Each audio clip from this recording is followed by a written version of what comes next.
Bolalik kunlaringdan biron nima eslay olasanmi? Bolaligim akam Yusuf bilan birga o'tgan. Shuning uchun hammasini eslayman. Otangdan gapir. Juda keksa ekan. Yusuf akamni yo'qotgani uni qattiq iztirobga soldi. Ham ko'zlarini nurini oldi. Endi qiynalib ko'radi.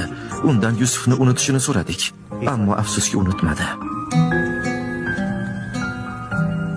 Akang o'lganmidi? Og'alarim uni bo'ri yedi deyishdi. Buni eshitdim. Lekin bu to'g'ri bo'lmasa kerak. Menimcha akang tirik. Yusuf akamni qo'lida ham siznikiga o'xshash bir hol bor edi. U paytda bola edim. Shu xonada o'tirganlardan biri Yusuf.